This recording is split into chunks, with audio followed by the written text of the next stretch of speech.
वीर नर्मद दक्षिण गुजरात विश्वविद्यालय सूरत के प्रबंधन बोर्ड द्वारा 3 महत्वपूर्ण निर्णय लिए गए। उनमें से पहला, विश्वविद्यालय के पैसे बचाने के लिए करों, लाइट बिल और बीमा प्रीमियम आदि का अग्रिम भुगतान होगा ताकि नगरपालिका की योजना का लाभ मिल सके। इसके अलावा वीर नर्मद दक्षिण गुजरात यूनिवर्सिटी में इस्तेमाल की गई उत्तर पुस्तिकाओं के बंडल को 2 बार सड़क पर फेंकने वाली अहमदाबाद की एजेंसी को ब्लैकलिस्ट कर दिया गया है और विश्व के अन्य विश्वविद्यालयों के छात्रों को प्रति कक्षा 5 सीटों की सीमा के भीतर प्रवेश देने का निर्णय लिया गया है।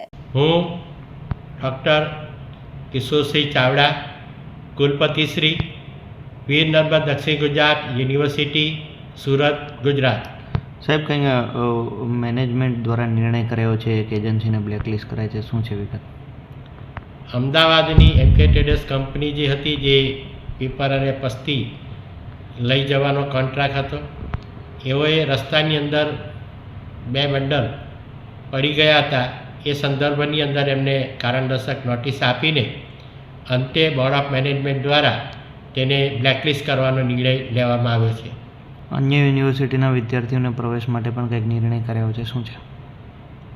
રાષ્ટ્રીય શિક્ષણ નીતિ 2020 અંતર્ગત આપણી વીર નર્મદ દક્ષિણ ગુજરાત યુનિવર્સિટીમાં વિશ્વની કોઈપણ યુનિવર્સિટીનો વિદ્યાર્થી આપણે ત્યાં ચાલતા અભ્યાસક્રમના કોઈપણ સેમિસ્ટરની અંદર તે પ્રવેશ લઈ શકે છે।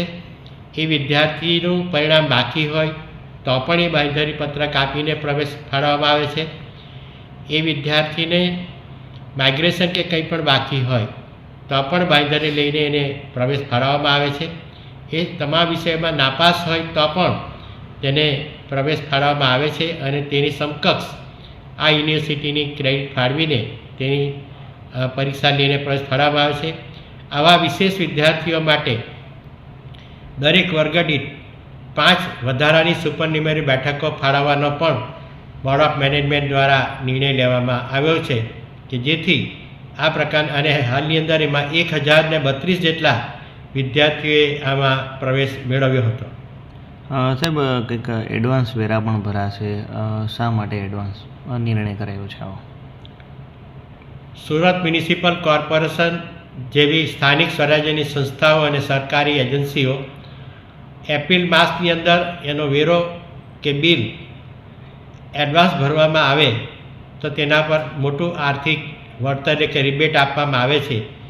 એ રિબેટથી ખૂબ લાખો રૂપિયાની રકમ બચાવી શકાય એમ છે, જેથી એડવાન્સમાં આ વેરાઓ ભરવાની પરવાનગી બોર્ડ ઓફ મેનેજમેન્ટ દ્વારા આપવામાં આવી છે, જેનાથી યુનિવર્સિટીને લાખો રૂપિયાની બચત થશે।